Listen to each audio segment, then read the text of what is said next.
que es un espacio donde estudiantes de diferentes años de psicología nos encontramos para debatir y accionar sobre problemáticas de la salud mental. En esta oportunidad nos acompaña Ale. Ale es psicóloga en formación psicoanalítica con perspectiva de género, investigadora, docente en la Universidad Barceló en la Cátedra de Psicopatología 1 y 2 y militante de Mumalá y Libres y Diverses de la ciudad de Cava, de Buenos Aires. Así que bienvenida, Ale. Muchas gracias, Denise, por la presentación. Bienvenidos a todos. Bueno, este es un conversatorio. La idea es que podamos construir el conocimiento. Yo siempre, cuando doy clases, digo, yo no tengo el saber absoluto de nada. El saber se construye. Y también es necesario construirlo a partir de una historia, ¿no? Y digo, en este sentido, también un poco que nace en el siglo XVIII con la Revolución Francesa más o menos, con el periodo de la Ilustración, ¿no? Estas mujeres venían a, que en ese momento eran solo mujeres, ¿no? Venían a plantear un poco este cambio porque las mujeres en ese momento no tenían derecho a nada, absolutamente nada, ni a votar, ni a elegir con quién se casaban. Todo era referido a las familias, se tenían que dedicar a la crianza de los hijos y a los marides, a los maridos en realidad en ese momento, ¿no? Ahí es como las mujeres empiezan a cuestionar un poco esto y claramente que la psicología en ese momento todavía no estaba en auge, ¿no? Después con la segunda ola del feminismo, que es más o menos con la Primera Guerra Mundial, ahí con el sufragismo, en donde las mujeres luchan para votar y consiguen el voto, comienzan a incluir en la agenda, vamos a decir, la lucha por los derechos, ¿no? Porque en su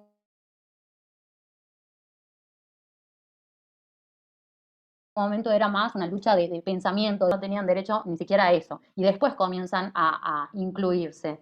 En ese momento, con la segunda ola, ahí en psicología también empieza a cuestionarse todo esto y cuando Denis me plantea un poco el tema de la historia de la psicología, ¿no?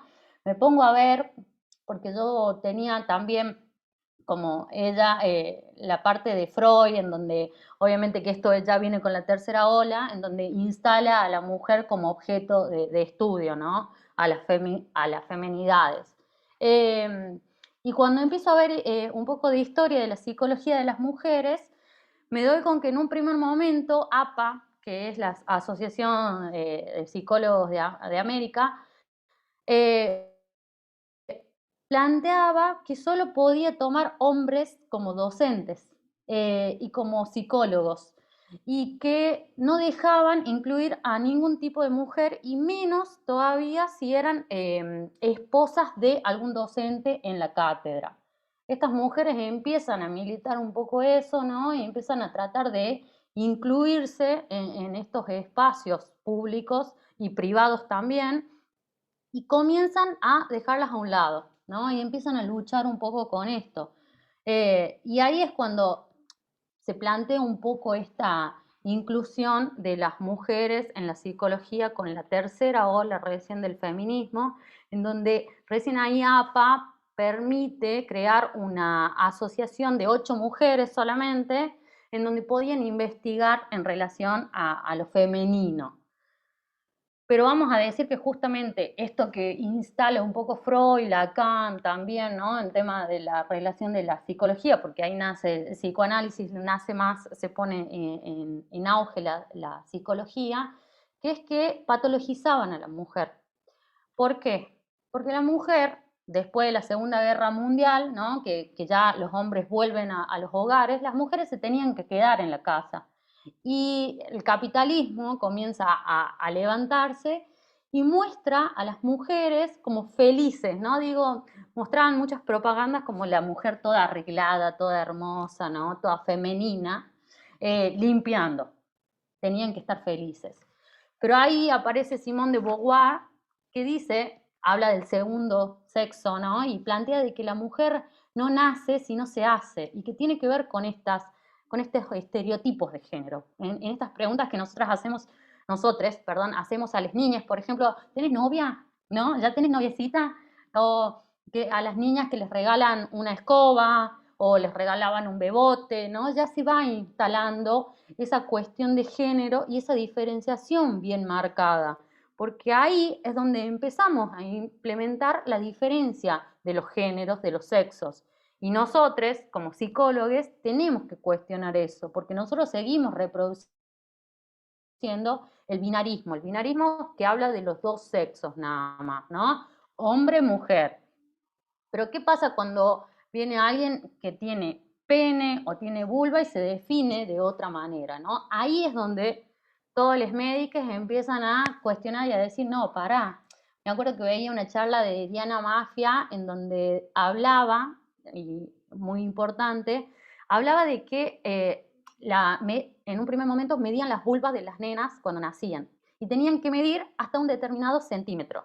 Si eso se pasaba, le hacían una operación porque parecía un pene. Entonces ya no entraba en la regla de las mujeres. Una locura total, pero era así.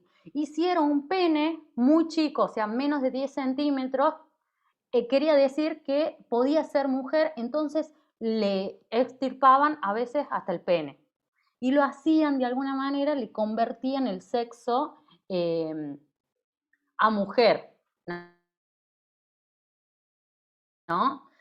Y esto es lo que empieza a cuestionar y a no encajar con lo que planteaban como norma, en donde la mujer tenía que tener determinadas características, ¿no? Y el hombre determinadas características. ¿Qué pasaba cuando esas características no encajaban?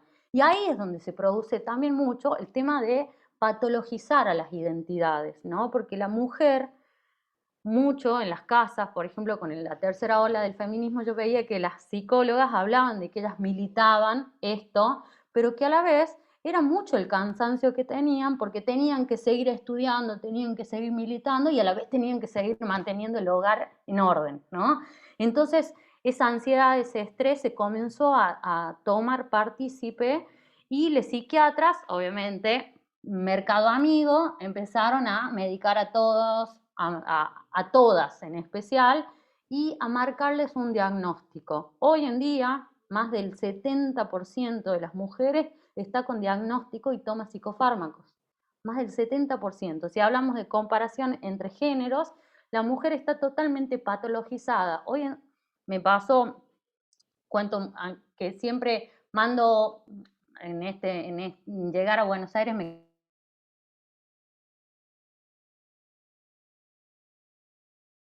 costó encontrar un psiquiatra, una psiquiatra, una mujer o una femenidad llegaba al consultorio y, por ejemplo, tenía momentos de enojo, me trabé, volví, ahora volví. ¿Viste? Me sale internet inestable. En donde, digo, la mujer llega al consultorio diciendo, estoy cansada, tengo momentos de bronca o tengo momentos explosivos y eso se tiende a patologizar. Y digo, el punto acá es cuestionarnos qué pasa ahí con esas identidades, ¿no? Porque digo, vamos a ver al sujeto solo, aislado, como plantea la psicología, el inconsciente, el individuo solo, o lo vamos a estudiar en un contexto social, cultural, político, porque también con la tercera ola del feminismo lo que se empieza a saltar es estas diferencias, que en la segunda ola, ¿no? Con el sufragismo, eran todas mujeres blancas, coloniales totalmente, burguesas, de clase media alta, y dónde quedaban las mujeres negras, por ejemplo, las racializadas, ¿no? Las personas asiáticas, las mujeres asiáticas, las dejaban a un lado. Entonces ahí es como comienza a haber los feminismos, ¿no? Y se comienza a cuestionar esto, no me defino como feminista, sino como transfeminista, por una cuestión de incluir a la diversidad, ¿no? Porque digo, si hablamos de mujeres, también tenemos que hablar de mujeres trans, travestis, de las identidades no binarias, ¿no? Porque digo, no, porque sos no binario, no incluís en ningún género, entonces salí de acá, ¿no? Y no, tiene que ver con una cuestión de poder pensar a la persona en su contexto, en sus vínculos y cómo eso influye en su psiquis, que tiene que ver con esto, ¿no? Me acuerdo que leía un poco que cuando hablaba con Denise, ella me decía, yo le decía el segundo eje que me planteaba ella era cómo la psicología influyó al feminismo. No, le decía yo, para mí no, o sea, para mí en ese sentido no, nada. Vamos a decir al todo lo contrario, el feminismo influyó a la psicología porque las mujeres comienzan a darse cuenta que eran feministas cuando empiezan a percatar las desigualdades de género, que en un mismo trabajo les pagaban menos, que no podían entrar a cargos públicos por el simple hecho de ser mujeres. Hoy en día pasa de que muchos o muchas definen como, no, yo prefiero tener compañeros hombres porque son menos quilomberos, ¿no? Son menos histéricos, tienen toda esta concepción al rol armado de la mujer. Y lo que plantea también Freud es justamente eso, que vamos a decir, Freud introdujo un montón de perspectiva psicológica a la mujer y habló de los sexos, que en ese momento era un montón. Pero hoy hay que cuestionar eso también, porque él habla de dos sexos solamente y plantea como la mujer como un sexo, vamos a decir, desvalorizado, porque si no tenés pene, no tenés falo. Y digo, ¿y el falo qué sería en realidad entonces? Si es eso. Entonces, el hombre trans, ¿qué sería si no tiene pene? Entonces se comienzan a plantear interrogantes que te dejan como una puerta abierta a decir, bueno, para, lo que me plantea la institución, que es la facultad, a mí tampoco me dieron perspectiva de género, es la realidad. Yo comencé a incluirla en mi estudio cuando llegué acá a Buenos Aires y en su momento, si ustedes me preguntan, militaba mucho el aborto y yo no sabía que era feminista ni transfeminista, o sea, no me definía como esa manera, pero sí me acuerdo que era la que discutía muchas veces en la universidad porque no se incluía a una identidad o no se pensaba la identidad diferente, ¿no? Como por ejemplo con las personas con problemáticas de adicción, problemáticas de consumo. Si vos en ese momento, me acuerdo, siempre cuento esta experiencia, que una profesora daba el ejemplo de que qué pasaría si se presenta en la entrevista un hombre o una mujer que haya tenido problemáticas de consumo, si lo hubieran tomado o no. Y muchos y muchas de mis compañeros respondieron que no, psicólogos, ¿no? Futuros psicólogos. Y yo decía, ¿y ahí dónde está la inclusión? Ahí donde se piensa el cambio de la persona, ¿no? Y digo, y esas personas tienen problemáticas de consumo como nosotros también las tenemos hoy, con la tecnología, con las compras, con determinadas cosas que van surgiendo a medida que va avanzando esta situación también, ¿no? Porque la pandemia también generó el replantearnos otra vez nuestras posiciones frente a las distintas cosas y vamos a decir, ay, no sé cómo definirlo, de las distintas vulneración de los derechos, vamos a decir, porque también tiene que ver eso. Hoy en día estamos en el 3J, ¿no? Vamos, desde 3 de junio, luchando por, en su momento, ni una menos, y yo hoy digo ni une menos, ¿no? Porque hoy seguimos sin Tehuel de la Torres, que es un chico trans, que fue a trabajar, a buscar trabajo y no volvió más a su casa, ¿no? Y digo, hay dos personas que son policías, que no quieren declarar, ¿y dónde está Tehuel?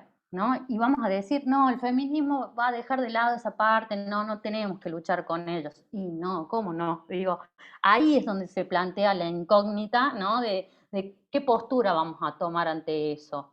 Me parece que lo importante acá es poder introducir la perspectiva de género por una cuestión de también pensar en la persona que tenemos al frente, ¿no? Como yo le decía a Denise, yo no me llamo Alejandra porque no me gusta que me nombren así, yo soy Ale, y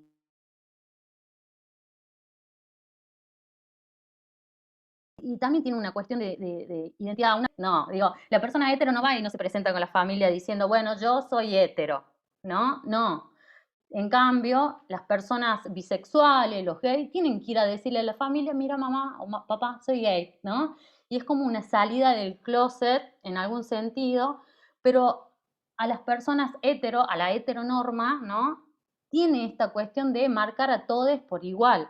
Y me parece que acá la cuestión es darnos cuenta que no todos venimos de la misma manera, que no todos estamos incluidos también en lo social, en lo vincular de la misma manera, y que una situación no implica que eso va a ser definición de un diagnóstico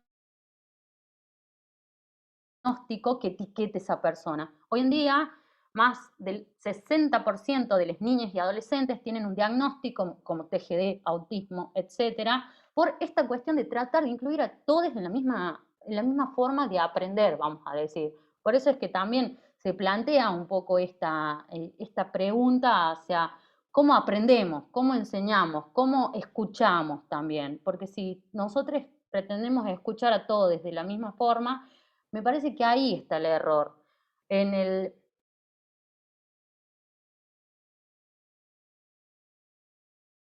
dar por sentado que si yo veo a una... Y capaz ella no se define como ella, sino como ella, y tiene una expresión de género femenina, y no quiere decir que ella se defina como ella, sino como ella, o como él, ¿no? Tiene que ver con esta cuestión de poder entender que no todos entramos de la misma forma en poder expresar nuestra forma de ser, sino que cada uno va aprendiendo con lo que le dan y también hace con eso, ¿no? Porque si no es como, bueno, tampoco es que vamos a dejar de hacer, no, tiene que ver con el poder tener una escucha más perceptiva de la situación, de poder aprender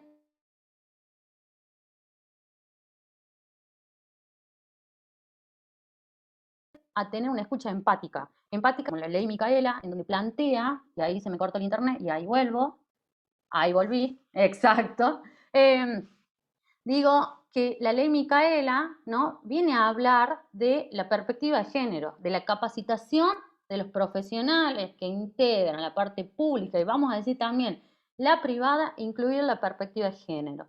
¿Y qué es esto de la perspectiva de género? Vamos a decir, y justamente es tan simple y tan complicado como el preguntar, por ejemplo, cómo te quieres nombrar, ¿no? ¿Con qué pronombres te identificás? Ver si es una mujer, por ejemplo, yo no puedo escuchar de la misma forma una mujer que viene de un contexto, por ejemplo, en la Villa 31, que una mujer que me está hablando en Belgrano. Vamos a decir, es una diferencia de clase, de situaciones, de contexto. ¿Voy a escuchar con la misma situación o con la misma predisposición? Sí, vamos a escuchar de la misma manera, pero no vamos a analizar las cosas igual, porque la idea es poder ver al sujeto en su contexto y poder aprender también a diferenciar qué es lo que tenemos que ahí que ayudar, ¿no? Porque me acuerdo que en la charla pasada me hacían una pregunta de qué pasaría si llega una mujer con problemática de consumo que haya sido abusada. Y ahí vamos a ver primero qué es lo que ella quiere traer a sesión, ¿no? Digo, porque posiblemente ella no quiera traer sus abusos, o sí, o quiere traer eso y no las problemáticas de consumo, y nosotros le vamos a estar metiendo el dedo ahí. No, claramente que no, ¿no? Y tiene que ver con poder esperar los tiempos también de los pacientes, porque uno no tiene que militar en el consultorio, pero tampoco dejar a la deriva a las personas, porque si una persona, por ejemplo, quiere ir a denunciar a esa persona que abusó de ella o de él, claramente que los psicólogos tienen que acompañar ese proceso también, ¿no? Yo al principio hablábamos un poco de la virtualidad y yo decía que yo la uso un montón para decirle a mis pacientes que no están soles en este proceso, que une cuando comienza el proceso analítico, terapéutico, comienza a remover muchas cosas, muchas mierdas, vamos a decir, de UNE, que no siempre UNE está preparado para bancar todo eso de la mejor manera. Y uno tiene que también acompañar ese proceso y darle a la persona la posibilidad que te busque si se siente así de mal, ¿no? Porque digo, yo siempre digo, este es un camino de ida y ya no estás sole, ¿no? Digo, esto es de a dos.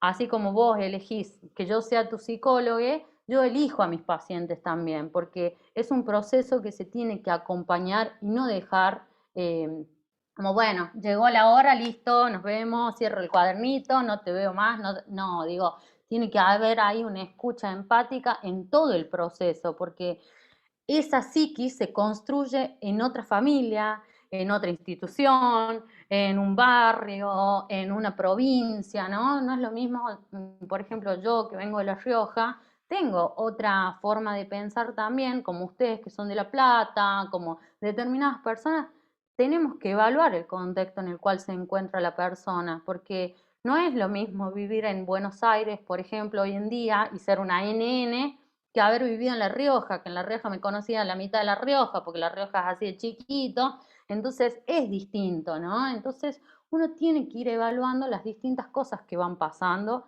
y también poder tener eso para poder analizar de otra manera las cosas. No sé si voy bien, si van bien, si me van entendiendo. Sí, sí, Ale, súper claro. Me quedo con esto que decís que mucho la institución pasa, de que si vos no buscas por fuera, te recibís y te quedás con este binarismo, que a la hora de que atiendas diferentes cosas, no sé, un caso de violencia de género, como contaste estos diferentes casos, si vos te quedas con lo que te enseña la institución, te faltan un montón de recursos, e incluso quizás podrías estar haciéndolo mal. Así que nada, me quedo con todo eso y si Además quieren de hacer eso, preguntas por el chat sí, o activar el micrófono, que lo hagan. también tiene que ver con un poco esto, ¿no? Por ejemplo, yo en psicopato claramente damos Freud y Lacan y la historia de la psicopatología psicoanalítica y cómo surgió el psicoanálisis, pero Freud habla se habla mucho de la función de la madre, la función del padre, la función, ¿no? Y hoy las psicólogas con perspectiva de género plantean una función nutricia o función de sostén o función de ley. Y si yo, por ejemplo, cuando doy la clase no les planteo esta postura, estoy siendo cómplice del patriarcado. ¿Se entiende? Porque digo, acá lo que marcamos no es al hombre, no es que estamos en contra del hombre, estamos en contra del patriarcado, porque el patriarcado también es injusto para los hombres, ¿no? Digo, los hombres no pueden llorar, los hombres tienen que sostener el hogar, los hombres tienen que ser los fuertes. Si alguien los viene a molestar, tienen que marcar y hacer frente. ¿Cómo no van a hacer frente? Digo, también es injusto con ellos. Y nosotros queremos incluir esa parte también, ¿no? Porque digo, a los chicos trans, por ejemplo, hoy en día, ¿no? También es luchar con ellos para que podamos tener una sociedad más justa y menos heteronormativa.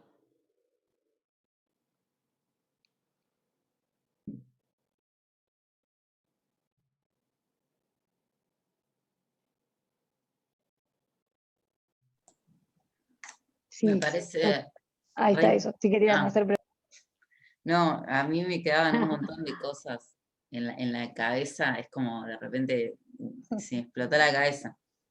Pero por un lado, me parece re interesante esto que decís del 70% de las mujeres que está patologizada, y que tiene mucho que ver con esta cuestión de los roles de género y lo que se le asigna a la mujer, bueno, con esto inclusive de las hormonas, etcétera, todo lo que sea.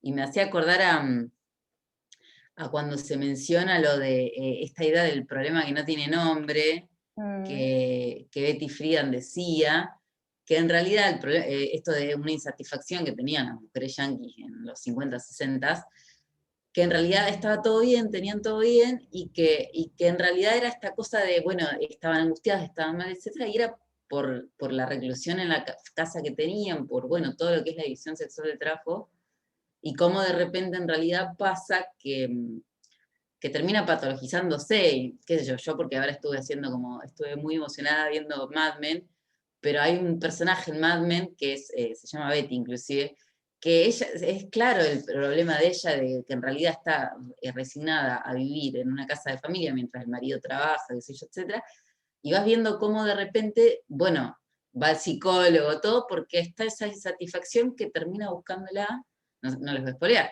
pero termina como buscándolo bueno en otros lados, y me parece que eso es como clave para pensar esto que vos decís de pensar a las otras personas. Y por otro lado, de hoy de Estados Unidos a la Villa 31, no, por otro lado, también pensar sobre el acceso, si se quiere, al consultorio o a la clínica, me llama muchísimo la atención porque también está trazado por una cuestión de género. Me imagino que es mucho más difícil para los varones afirmar y asumir que necesitan iniciar un proceso de terapia, y ni que hablar para sectores populares e inclusive sectores, por ejemplo, las identidades LGTB, que están completamente violentadas desde siempre y que además están en una situación de precarización. En eso también una pregunta sobre, más allá de políticas públicas que impliquen todas estas cuestiones, bueno, cómo avanzar en esas cuestiones para romper esos límites que muchas veces dice, si bien la Argentina es un país que tiene mucho, muy naturalizada la terapia, me da la sensación de que es en ciertos sectores sociales, bueno, cómo generar esta difusión, esta inclusión, y bueno, y cómo también muchas veces generar que no sea tan difícil acceder a un tratamiento, ¿no? Tratamiento, una sesión. Sí, totalmente. Me parece que tiene que ver con esto, con incluir la perspectiva de género, porque muchas veces pasa que los chicos de los barrios populares van al hospital y los hospitales, los profesionales de los hospitales los terminan expulsando de alguna manera de ese sistema, ¿no? Porque me pasó un par de veces, fui al hospital y era como, andaba perdida, ¿viste? Como preguntando qué onda. Si yo andaba perdida, que vamos a decir, tenía los recursos y todo, y yo sabía a qué iba, a qué piso me tenía que dirigir y todo, imagínense una persona la cual va ahí por un malestar o por algo que le pasa y lo terminan expulsando de ahí, porque no es que les van y les dan un turno y les enseñan cómo tienen que ir y sostener eso, no, todo lo contrario, es como, bueno, ¿vos qué querés? Sí, no, bueno. Entonces, esa no empatía ante la situación termina haciendo que los pibes se vayan de ahí, ¿no? Eso por un lado. Y por el otro lado, claramente la militancia, ¿no? Digo, nosotros desde Mumalá y Libres y Diversas nos planteamos esto, la postura de poder pensar cómo incluir a las masculinidades, porque muchas veces nos pasaba esto, vamos a dar para las pibas, vamos a dar esto para de violencia de género, vamos a dar, y una de las compañeras dice, bueno, pará, y las masculinidades, nos pasó de que también una de las pibas, una vez habíamos hablado de métodos anticonceptivos, y una de las chicas dice, y bueno, ¿y por qué no le cuentan esto a mi novio? ¿No? Y digo, y ahí fue como, bueno, sí, pará. O sea, nosotros siempre pensamos en transmitir esa información a las pibas, a darles información en recurso a ellas, pero ¿cómo no desconstruimos esa masculinidad? Porque en el fondo ellos también se sienten mal, ¿no? Porque digo, el hombre no puede llorar, se tiene que bancar todo eso, tiene que sostener su masculinidad, ¿no? Su fuerza, y no puede mostrarse débil como el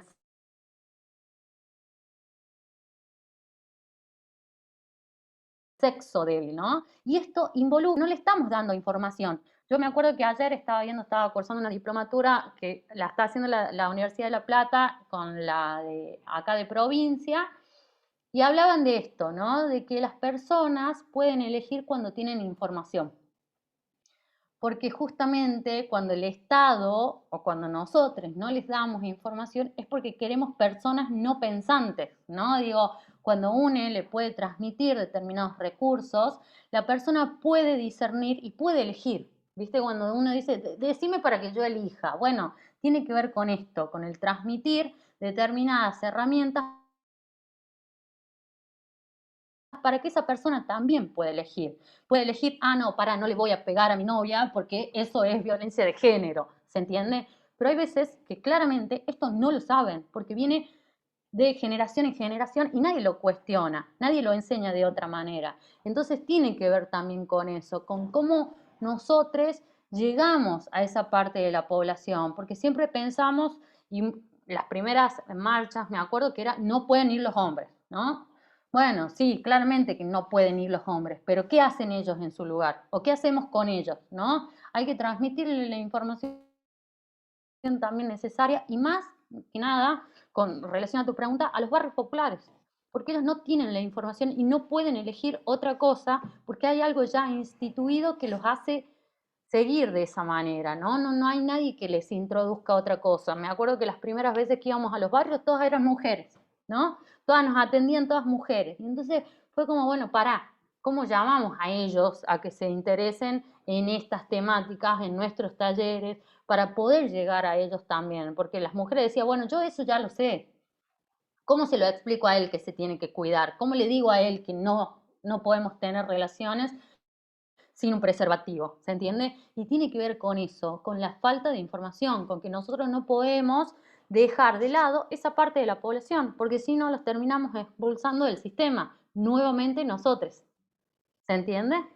Por ejemplo, en psicología, el porcentaje de alumnas es mucho más grande que el de hombres, porque siempre se asocia a la mujer con la parte más racional, con la de sentimientos, ¿no? El hombre tiene que ser más físico, más bruto, tiene que ahí como sostener la emoción. ¿Y por qué no incluir a esa parte? Me acuerdo que leía un poco de esto de que vos traes, perdón, de lo que venían hablando las mujeres en las olas, y una de ellas habla de un libro de sentimientos. Y ahí me pongo a pensar cómo se introduce en ese momento, ya en la segunda ola, que las mujeres estaban más relacionadas a la parte sentimental. Y ahí ya empezamos a introducir y a reproducir la perspectiva de género, o sea, los roles de género, de alguna manera, ¿no? Y empezamos a crear solamente mujeres y hombres de determinada forma. Y cuando alguien no entra en esa norma, está mal, es un desviado, vamos a decir. Y tiene que ver con esto, con que las mujeres pueden llorar, porque pueden explotar, vamos a decir, se pueden enojar. ¿Qué pasa cuando una mujer se enoja? ¿No? Está mal, ya la tenemos que medicar, le demos psicofármaco. No, dejemos que también explote esa parte de la mujer, porque esa parte tiene que ver con algo muy, vamos a decir, censurado socialmente, porque ver a una mujer enojada está mal. Sos una loca, sos una histérica, todos esos calificativos, no, esta está mal, ¿no? Entonces tiene que ver con eso, con cómo reproducimos esas maneras en el cual las pensamos también a las identidades. No sé si respondí tu pregunta. me puedo hablar.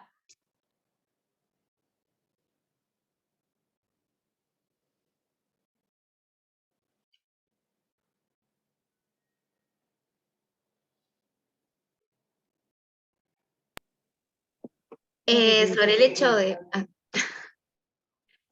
justo que sobre el hecho de la construcción social es algo que también vamos aprendiendo. Y bueno, al menos en mi caso me ha pasado con mi viejo, que es un hombre hipermachista, con un pensamiento totalmente extremista, que en un principio yo siempre me enojaba por sus comentarios de la mujer que no maneja, de la mujer al volante, de la mujer en la cocina, de que el hombre tiene que darle correctivos a la mujer. En un principio siempre me terminé enojando y peleando, hasta que un día intenté hablarlo y entendí también la parte en la que él se crió, en la que fue creciendo. Entonces, desde ese entonces empecé a informarlo. En vez de pelearme, intenté empezar a informar sobre las mujeres, las disidencias, sobre la homosexualidad, que también lo tenía bastante aferrado de que estaba mal, ese es puto, esa es una lesbiana de qué sé yo. Entonces empecé más por el lado de la información. Hoy en día, si bien tiene varios pensamientos machistas, eso es complicado sacárselo, pero hoy en día va entendiendo más el rol de la mujer, de las personas, de las disidencias. Ha hablado hasta con mi propia familia sobre la homosexualidad, que a mí me sorprendió, fue hace poco que empezó a hablar sobre lo que es la homosexualidad, porque mi familia te dice, este es puto, no, le dice, él es homosexual. La verdad que impresionante, pero sí es más por el lado de entender cómo la persona creció, cómo fue su construcción social, y a lo largo de todo este tiempo, nosotras intentar el hecho de transformarlo más desde la información, porque es verdad, no sirve ni pelearse ni enojarse, solamente con una persona que ya tiene ese pensamiento hace un montón de años. Totalmente. Y también entender que vienen de otra época, ¿no? Y eso no quiere decir que esté mal que te enojes en un primer momento, ¿no? Porque digo, esto tiene un proceso también, ¿no? Como, bueno, pará, no te enojes, le tenés que explicar, bueno, pará, permitime que haga lo que yo quiera, ¿no? Digo, tiene que ver con esto, con el ir encontrándote con esas otras personas y ver qué te pasa con eso, ¿no? Porque digo, en un primer momento es enojo, claramente, es frustración, es como, ¡ay, vamos a romper todo!, ¿no? Pero después, bueno, empecemos a ver cómo lo construimos, ¿no? Como, bueno, ahora transmitimos esto, damos esta información. Yo siempre cuento que yo cuando era chica yo me corté el pelo, muy corto. Y mi papá le llamaba a mi mamá, que mi mamá por ahí está, y le decía, no la dejes que se corte más el pelo así porque parece torta, ¿no? Y digo, y toda esta idea, ¿no? De esta expresión de género que también tiene que ver con algo ya de antes. y que lo vamos rompiendo de a poco, ¿no? Es como, bueno, pará, vamos de a poco. Y hoy mi viejo está todo bien, obviamente que tiene cosas también que no puede introducir, como, bueno, no entiendo cuáles son los géneros, como él entiende la diferencia, pero tampoco es que le hables mucho, ¿no? Y digo, hoy también tiene que ver con eso, con poder entender, por ejemplo, que la diversidad no es lo mismo que las disidencias, la diversidad tiene que ver con la diversidad sexual, ¿no?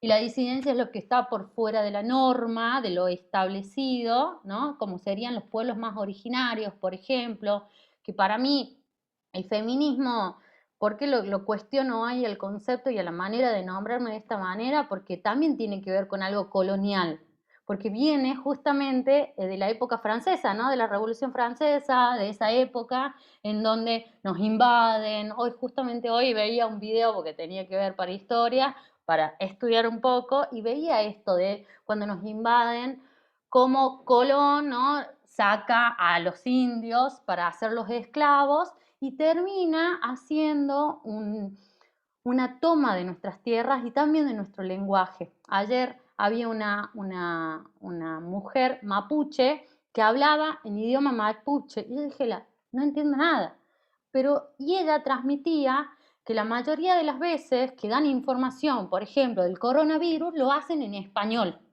dando por sentado que todos tenemos el mismo idioma y no piensan en los pueblos originarios de acá, que muchas veces la mayoría, digamos, ella hablaba de que La Matanza es una de las provincias en donde más pueblos originarios hay.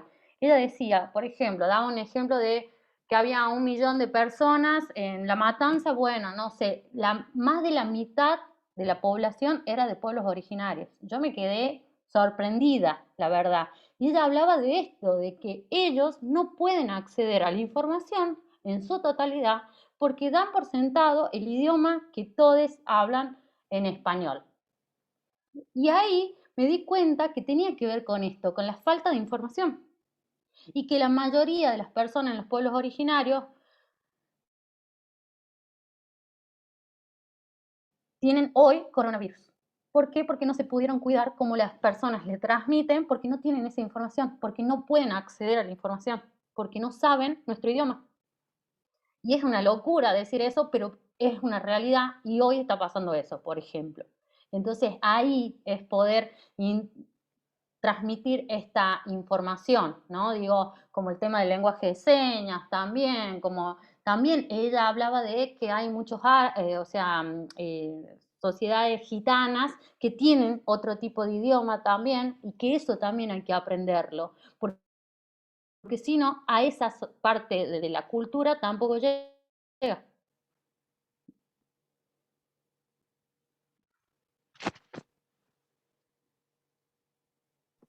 Esa situación se dio en un programa acá de Argentina, con un chico, no me acuerdo cuál programa era, que estaba hablando con unas personas y le preguntó a una mujer de qué país era, y la mujer le dijo que ella era mapuche, que era de Argentina. Pero el hombre siguió por sus facciones, por su color, y le estaba preguntando de qué país era, y ella era obviamente originaria de Argentina. Tal cual. ¿Sí? Exactamente. Me acuerdo que ayer hablaba de un chico trans con discapacidad que él decía que sus médicos sabían que él no quería otro tipo de terapias porque le inculcan tanto a las personas con discapacidad, por ejemplo, que tienen que estar en millones de tratamientos, millones de cosas, que no los dejan vivir, ¿no?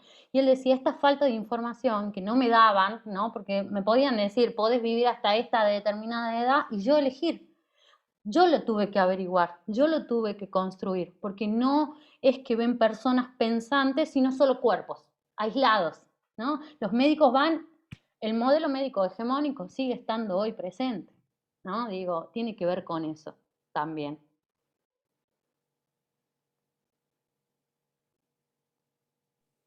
Sí, incluso más que nada a la hora del análisis pasan estas situaciones así. No sé si quieren hacer preguntas, pueden abrir el micrófono o escribir en el chat y las leemos. alguna duda, aporte, pregunta.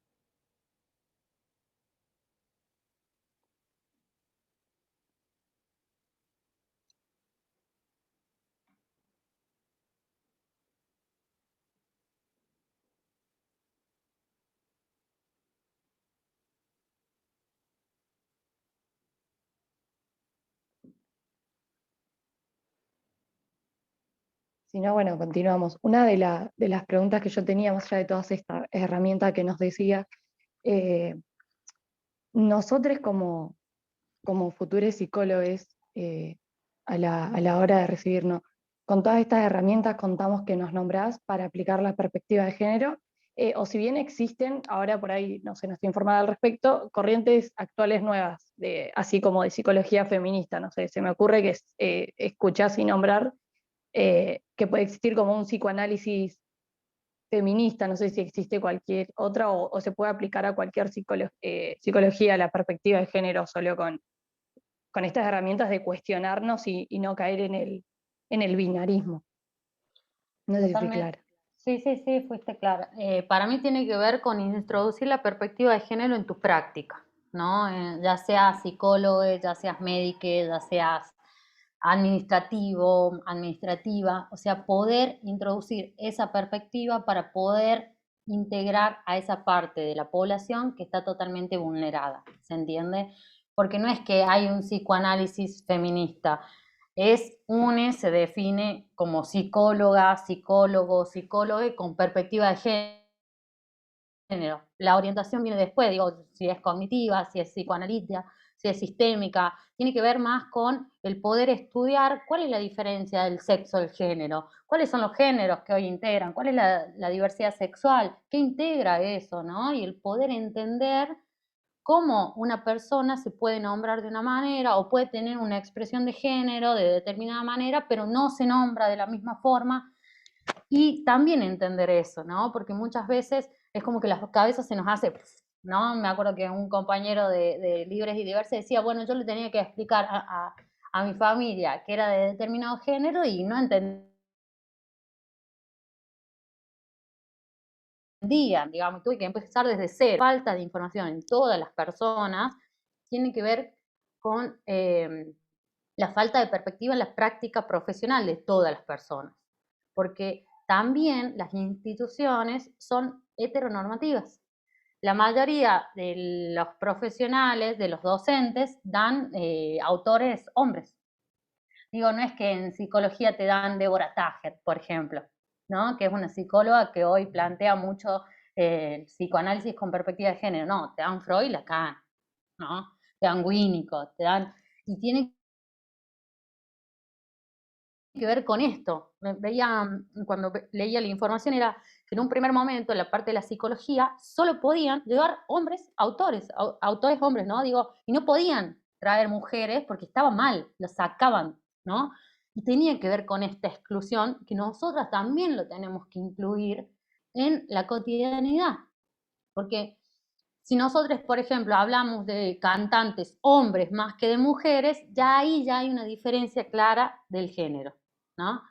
Si hablamos, por ejemplo, en cuestión de política, hoy en las bancas de diputados y senadores, vamos a decir,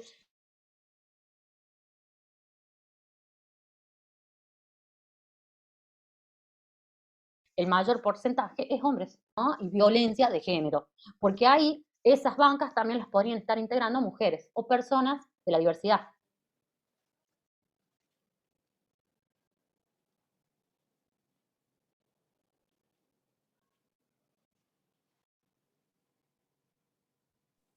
Clarísimo, Ale.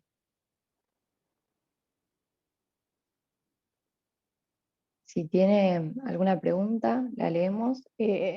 Ahí, a ver. No, justo que no quería interrumpirla, que en esos casos dimos bastantes en psico de mujeres autoras, que en su momento no era bien visto que una mujer escriba, mucho menos también que hable por sobre la persona, sobre la salud mental, y tuvieron que usar muchos seudónimos masculinos, para que las personas obviamente no sabían que era mujer, pero era un seudónimo masculino, y leían a un autor siendo que era una autora. Pero era la única manera en que ella pudiese expresarse y hablar por sobre todas las cuestiones. Tal cual, o solo ponían las iniciales.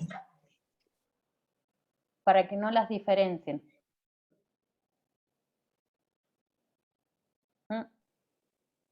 Sí, así en muchas otras profesiones se me ocurre también, porque vi Frankenstein hace poco, que la escritora tuvo que poner el nombre del esposo. Bueno, justamente ella, su mamá, es una de las que impulsa la segunda ola del feminismo. Y si nos ponemos a ver Frankenstein, hay para analizar. Sí, hay un montón. Para la próxima. Si no hay más preguntas, si quieren, vamos cerrando. Pasamos las imágenes que nos compartió Ale. Si no tienen más preguntas, dudas, aportes.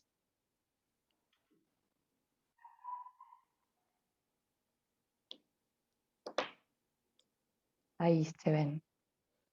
Bueno, un poco de lo que hablamos, ¿no? Hoy ya hacen 84 días sin Tehuel de la Torre, un chico trans que salió a buscar trabajo y nunca más volvió a su casa. Seguimos buscando a Tehuel, ¿no? Y que tiene que ver un poco con lo de la otra foto que es ni una menos, ¿no? Hoy festejamos eso.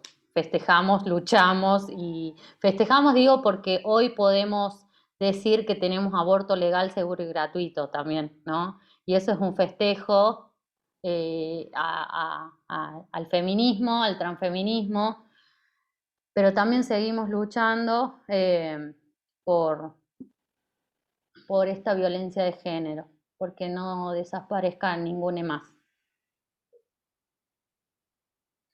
Totalmente. Maca puso que placer escucharte, Ale. Gracias, amiga. Bueno, primero que nada, agradecerte, Ale, por participar de nuestro conversatorio. La verdad que nos quedó súper claro todo y nos sirve un montón. Más que nada para cuestionarnos esto que la institución no te muestra y salirnos de todas estas normas. Y para visibilizar la importancia de la perspectiva de género y el avance que tenemos que hacer en la UNLP, en la Facultad de Psicología, por un plan de estudios con perspectiva de género, para ser futuros psicólogos. Y bueno, un aviso para quienes participaron, porque nos interesa escucharlos, vamos a estar mandándole una encuesta para que respondan para futuros conversatorios. Pero muchas gracias por participar a todos y muchas gracias, Ale. Muchas gracias a ustedes y gracias a todos por participar. Buenísimo. Adiós.